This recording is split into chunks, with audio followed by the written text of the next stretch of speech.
In the 1860s, the southern stretch of Main Street in Hartford, Connecticut was very different from the way it is today. Back then, it was dominated by fine old houses, very few of which now survive. One that is still there is the Butler McCook House, built in 1782. It's now a museum.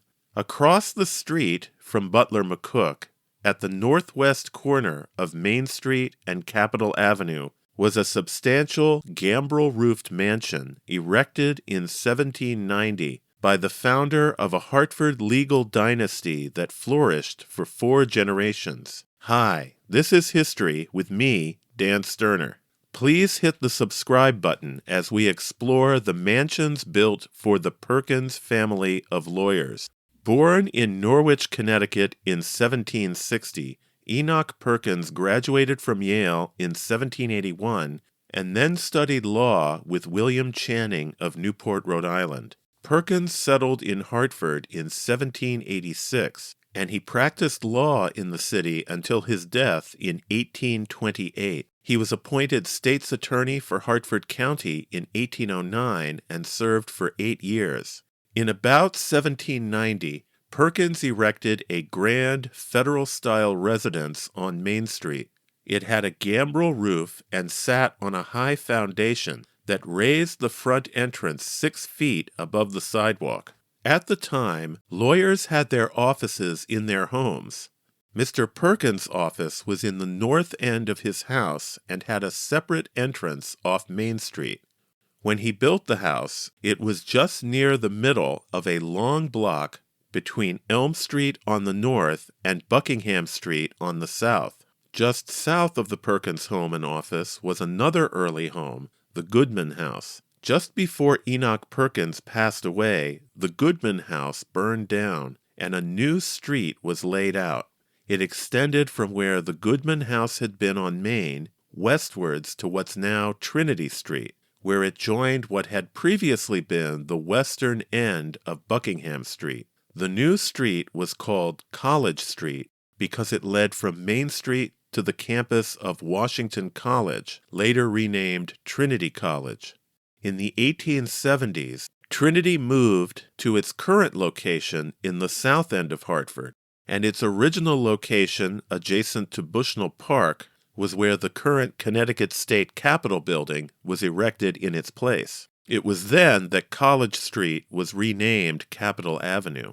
Before the 1890s, there were several structures between the Enoch Perkins house on Main and a street just to the north called Wells that was later renamed Linden Place. North of Linden Place was the South Baptist Church, which is now the site of the Central Baptist Church. On the south corner of Main and Linden Place was an 18th century house that had a classic Connecticut River Valley doorway with a broken scroll or swan's neck pediment. This house and its neighbors just to the south were demolished to make way for the construction of the massive apartment building known as the Linden, which opened in 1892. The old Perkins house, which was now adjacent to the Linden, only survived another 3 years. It was demolished in 1895 to make way for the large addition that extended the Linden to the corner of Capitol Avenue.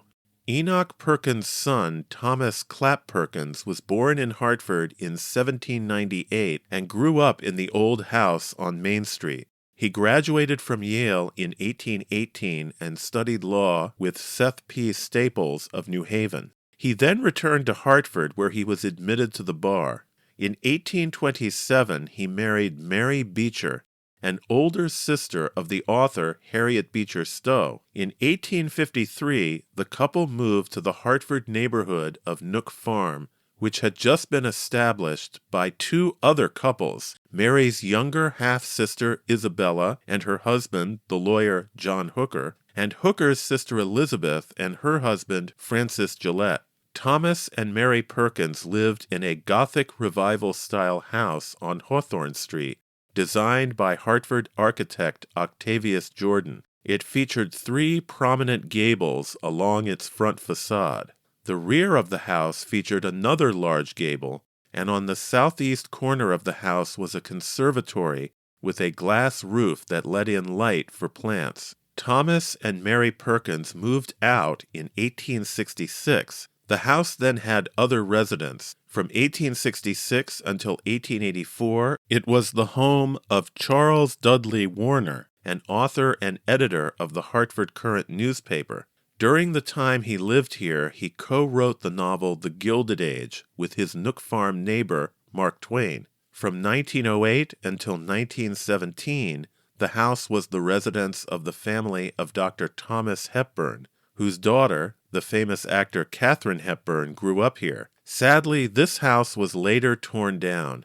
If you are enjoying this video so far, remember to hit the subscribe button.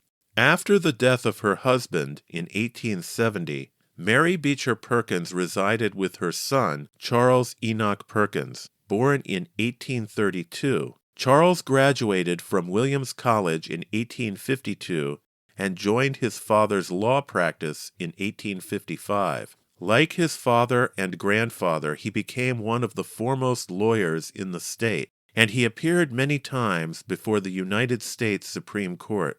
He was also a friend and legal advisor to his Hartford neighbor, Samuel Clemens, a.k.a. Mark Twain. Twain built his house in the Nook Farm neighborhood just south of Farmington Avenue in 1874. Charles E. Perkins had erected his own house over a decade earlier in 1861 just north of Nook Farm on the west side of Woodland Street. This photograph shows a parlor inside the Perkins house on February 9, 1888. Seated on the right is Charles Perkins' wife, Lucy Adams Perkins, who was a descendant of Presidents John and John Quincy Adams. On the left is Charles and Lucy's daughter, Emily, in her wedding dress. She married Howard H. Knapp of Bridgeport. We are fortunate that the Perkins house still survives today at 49 Woodland Street, where it is used as an office. With its Gothic Revival style, it closely resembles the lost Nook Farm home of Charles's parents, Thomas Clap and Mary Beecher Perkins, and it was designed by the same architect, Octavius Jordan. The house is known as the Perkins Clark House today because it was purchased in 1924 by probate judge Walter Clark. Although this doesn't relate directly to the Perkins line of Hartford lawyers, Charles Perkins' brother, Frederick Beecher Perkins, was the father of the author and social reformer Charlotte Perkins Gilman. Her Hartford cousin, Charles and Lucy Perkins' son Arthur, who was born in 1864 and graduated from Yale in 1887, started practicing law with his father in 1892 under the firm name Perkins & Perkins. He continued the practice with other partners after his father's death in 1917, and the same firm continues today under the name Howard, Cohn, Sprague & Fitzgerald. It is recognized as one of the oldest law firms in continuous practice in the United States, dating its origin to 1786 when Enoch Perkins first hung the shingle for his law practice in Hartford. Arthur Perkins died on his 68th birthday, May 16, 1932. He lived at 97 Gillett Street, a house which has also since been torn down. In the years just before his death, Arthur Perkins, an avid outdoorsman, was instrumental in creating the Appalachian Trail.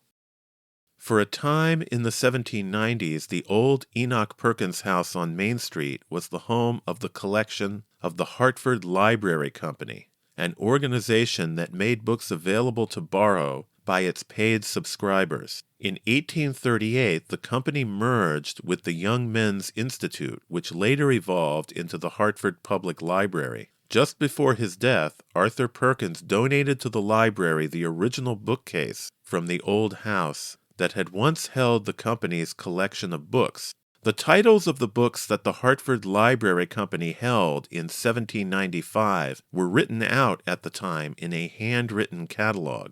I hope you enjoyed this video about the homes of Hartford's Perkins dynasty of lawyers. Check out my videos on Hartford's Nook Farm neighborhood and on the block of Main Street where the Young Men's Institute got started, which was also a block where Mark Twain made his debut as an actor on the stage. Thanks for watching.